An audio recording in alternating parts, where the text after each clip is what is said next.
Hi everyone, this is the presentation on the paper I wrote on using manipulatives in math class, how concrete objects can help all students reach their maximum potential. So in this presentation, first we're going to lead off with the description, the types of manipulatives. So what manipulatives are, they are tools that can be used in math class to concretely represent abstract concepts in multiple ways. And there are three main types. There are physical or concrete manipulatives, there are pictorial manipulatives, and there are virtual manipulatives.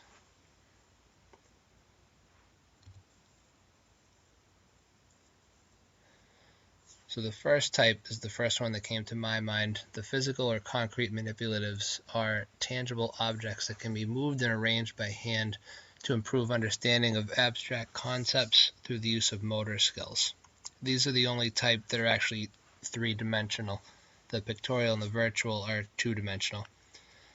Physical manipulatives have a wide range of cost and complexity. You could find free ones laying around your house or your classroom, to cheap ones to very expensive ones. Some examples of these concrete manipulatives are rulers, number cubes, dominoes, pattern blocks, geoboards, algebra boards, calculators, and thermometers. This is a really nice type of manipulative because students can actually handle these with their hands and through the use of motor skills gain some understanding and make some connections from the abstract nature of algebra symbols to some concrete patterns and draw some conclusions.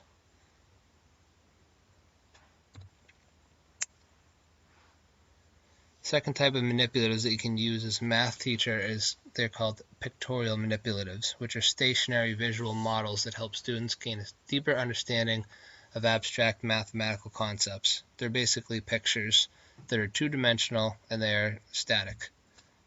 These are typically low cost. You can find pictures and diagrams in textbooks. You can find all sorts of these pictures on the internet. I find myself doing this almost every day in class. There's a million pictorial manipulatives you can find for free on the internet.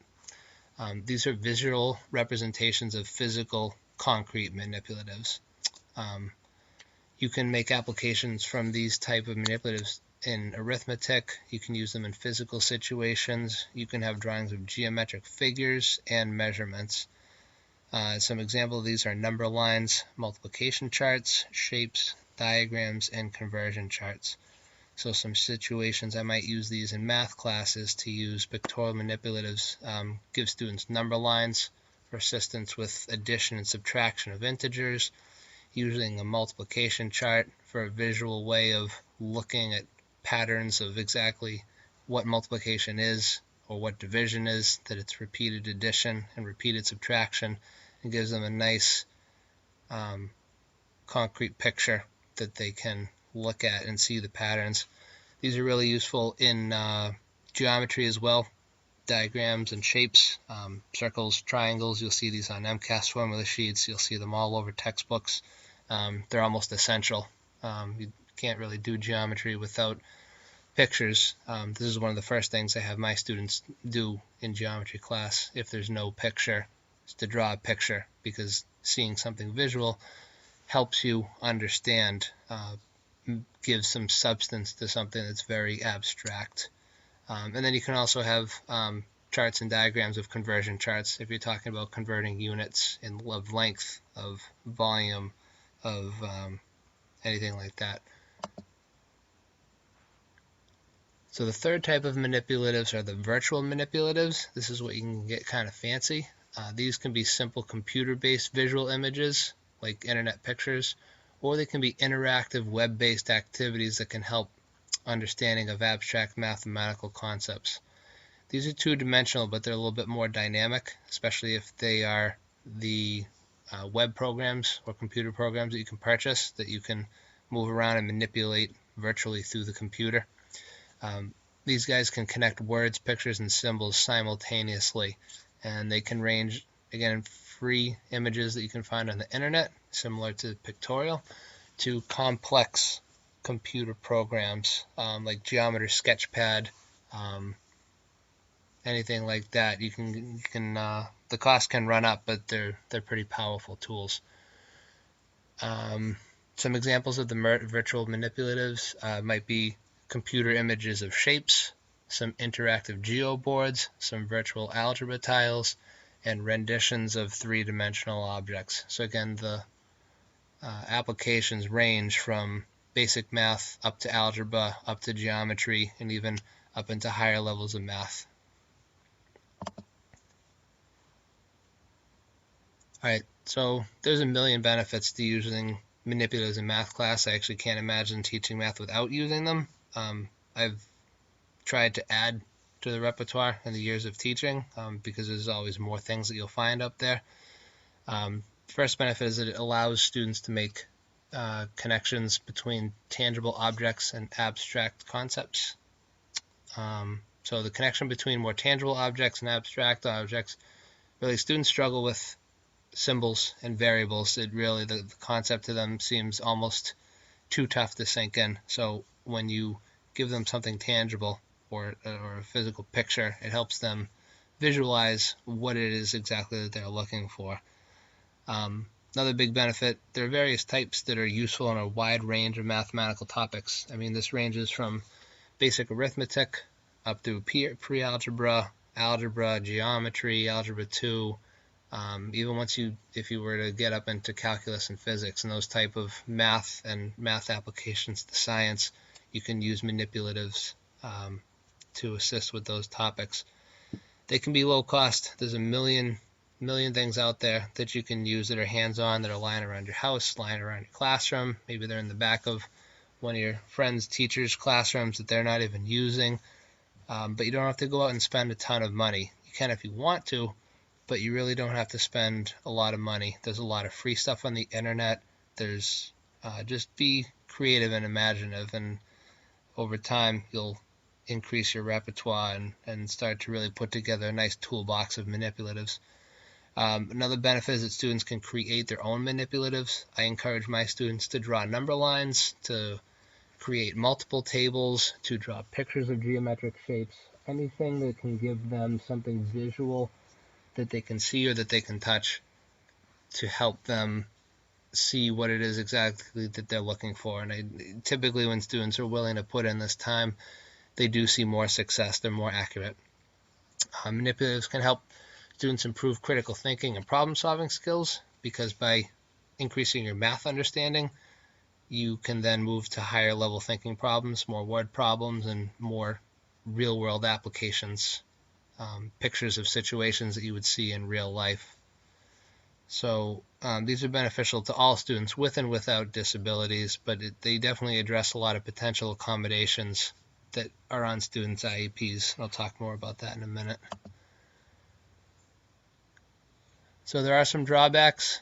Some manipulatives might take some training, particularly maybe some of the virtual manipulatives.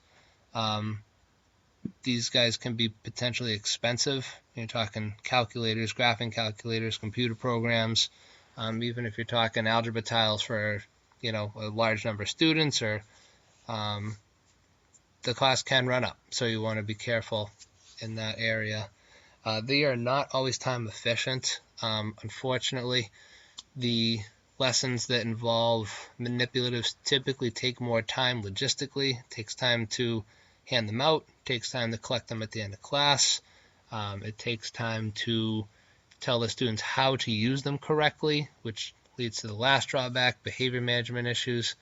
Sometimes sword fights break out, things are thrown. You never really know what you're getting when you're handing out a bunch of plastic objects to students.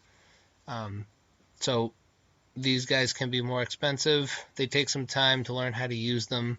The lessons take longer, which is one of the biggest drawbacks, that sometimes you have to weigh out, is it worth taking the time to use certain tools?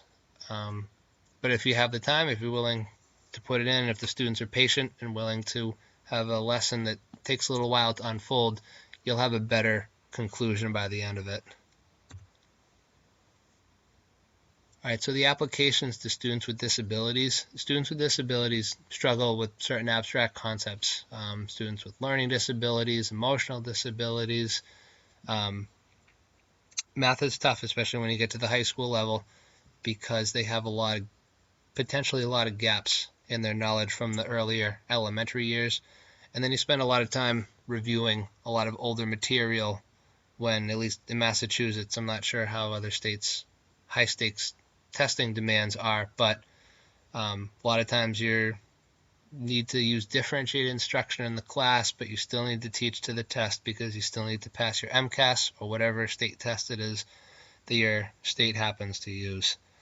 So students feel a lot of anxiety, they struggle with some of these concepts, and manipulatives can really help out here. No matter what the student has for a disability, honestly, they can apply to almost any, from students with severe disabilities to moderate disabilities to even students that just have instructional support, that have very, very few services. They address potential IEP accommodations. A lot of IEPs I've seen ask teachers to use manipulatives specifically. They ask teachers to use multiple representations in their teaching.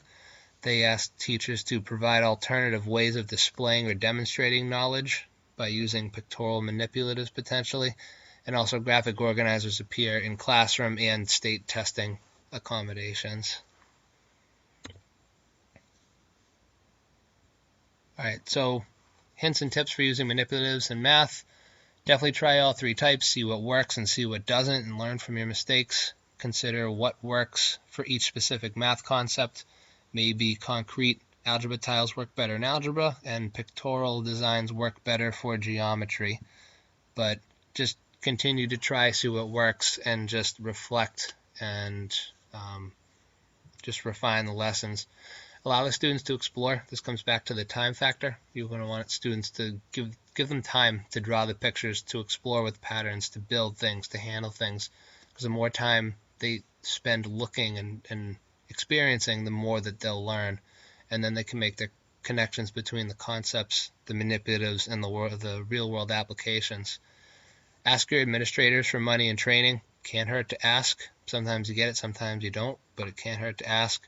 Definitely collaborate with other teachers, both special education and general education. Find out what they have for tools, find out what works, and find out what doesn't. And don't be afraid to fail. That's kind of what teaching is all about, is giving it your best and seeing what works. If it works, keep it up. If it doesn't, go back to the drawing board and try something different.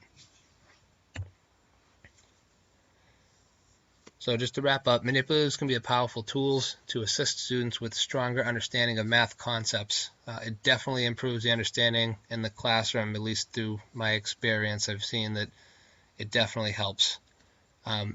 It should hopefully lead to better achievement on high-stakes district and state assessments, and it should help students learn the skills that they can use after high school to give them that base knowledge and to help them become critical thinkers and problem solvers, because again, that's what it's all about, is trying to prepare students for after they leave school to be successful.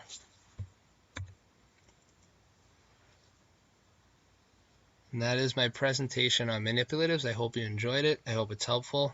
If you have any questions, feel free, or any comments. I'd love to hear from you.